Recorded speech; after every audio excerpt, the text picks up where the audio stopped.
سلام به تمام دانشجوی عزیز. من مرشد چشم‌خواری هستم، دانشجوی رشته پزشکی از دانشگاه علوم پزشکی البرز. این ویدیو تحت نظارت کمیته توسعه آموزش دانشگاه علوم پزشکی البرز تهیه شده. امیدوارم که ازش استفاده بکنید و براتون مفید باشه. خب تو این جلسه قراره که در رابطه با عضلات کمپارتمان پوستریور فورآرم یا ساعد صحبت بکنیم. این عضلات در حقیقت اکستنسورهای در واقع مچ محسوب میشن و بر همین در واقع کمپارتمان اکستنسور هم بهشون گفته میشه. امیدوارم که حالا در واقع شما جلسه مربوط به عضلات فلکسور فورمیدال و کمپارتمان انتریور رو دیده باشید. عضلات کمپارتمان انتریور عمدتاً از اپیکوندیل داخلی هیومرس منشأ میگیرن، در حالی که عضلات اکستنسور فورآرم در حقیقت عمدتاً از اپیکوندیل خارجی هیومروس منشأ میگیرن. این عضلات در حقیقت اکستنشن مچ دست، اکستنشن انگشتان دست و همچنین در واقع انگشت شست و سوپینیشن در واقع فورآرم رو میتونن انجام بدن.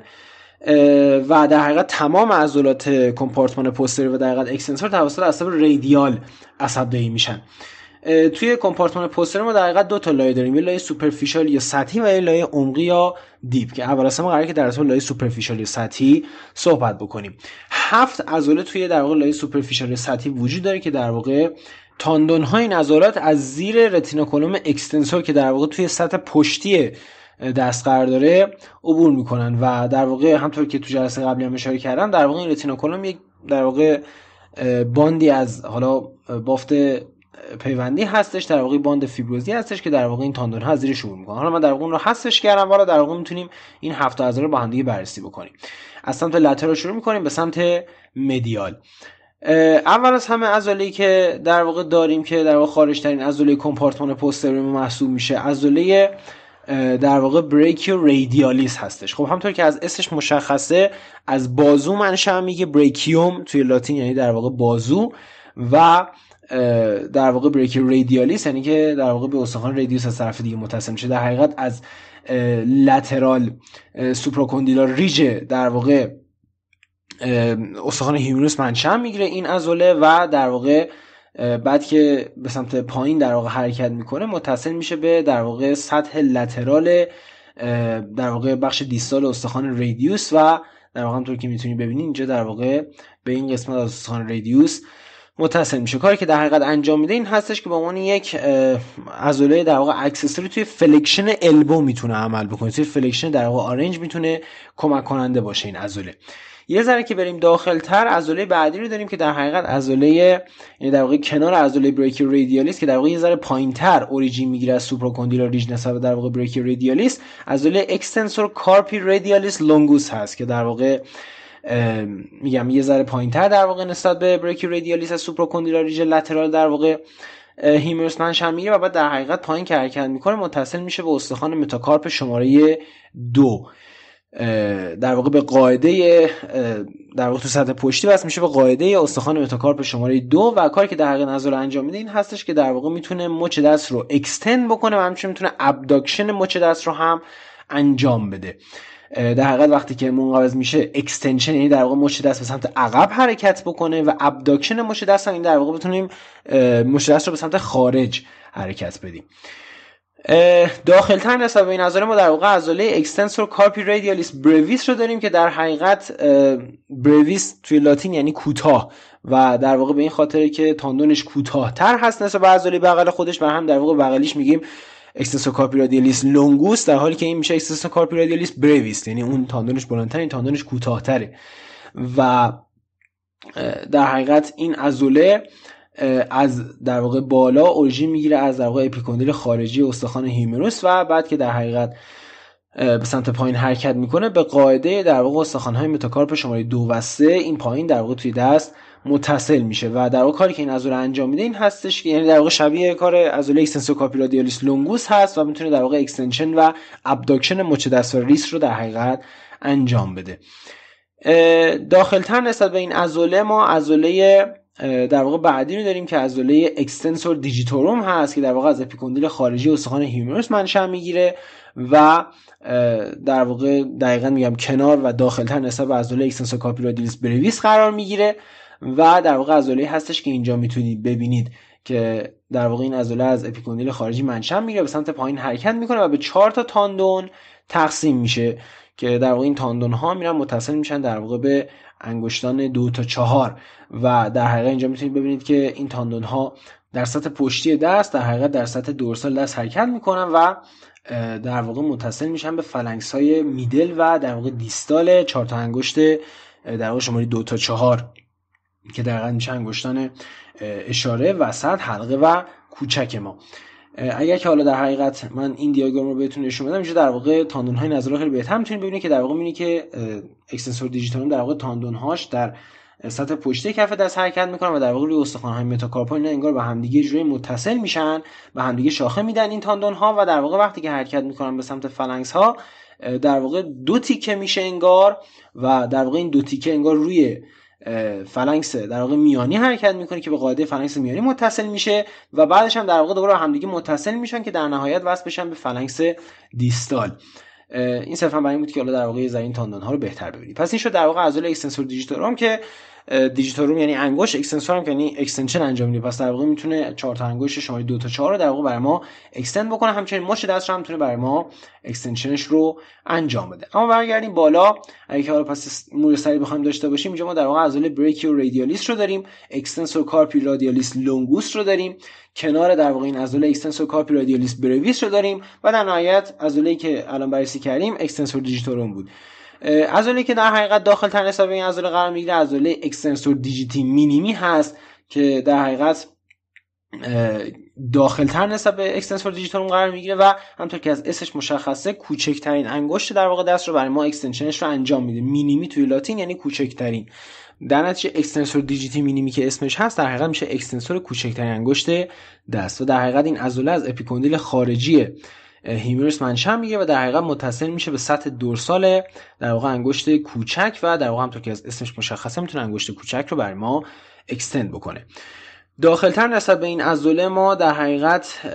عضله اکستنسور کارپی اولناریس رو داریم که در حقیقت برعکس عضله فلکسور کارپی اولناریس عمل میکنه که در واقع توی کمپارتمان انتریور هستش. اینجا در حقیقت میتونید عضله فلکسور کارپی اولناریس رو ببینید که در واقع میبینید که دو تا سر هم داره. توی جلسه قبلی در موردش صحبت کردیم. این عضله ای که اینجا میتونید ببینید که توی کمپارتمان پوستریور هست دقیقاً برعکس این عضله است، میشه اکستنسور کارپی اولناریس و کاری که در واقع این عضله انجام میده این هستش که اکستنشن و اداکشن ریس رو میتونه برای ما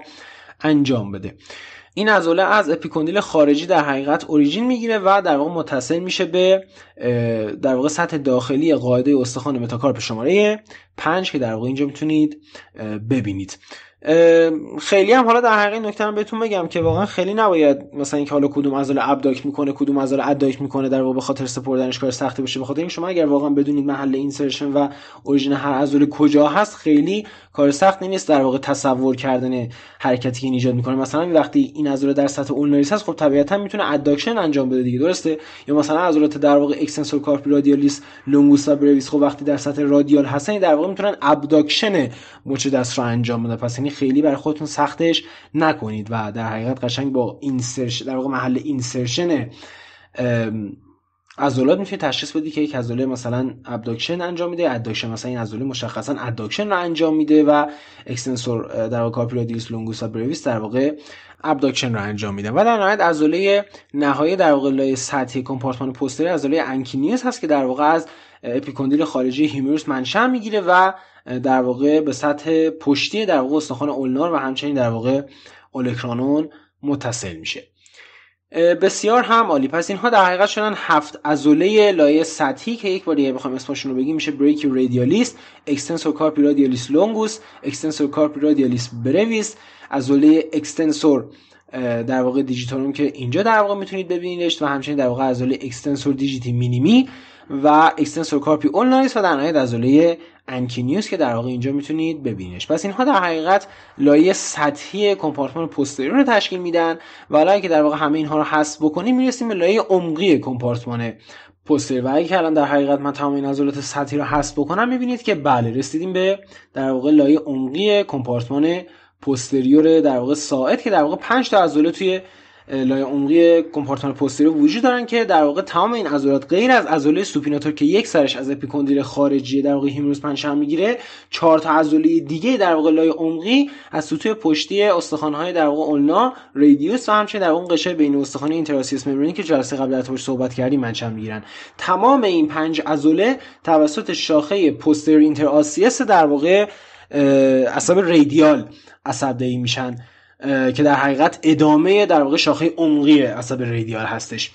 خب اول از همه بپردازیم به عضله سوپیناتور که خب همونطور که از اسمش مشخصه در حقیقت ساید یا فورآرم رو برای ما در واقع سوپینیت میکنه و 2 تا سر هم داره، یک سر سوپرفیشال یا سطحی و یک سر دیپ یا عمقی. سر سطحی در واقع این عضله متصل میشه به اپیکوندیل خارجی استخوان هیومروس و در حقیقت سر دیگه‌اش که سر عمقیش هستش در واقع متصل میشه به سطح خلفی استخوان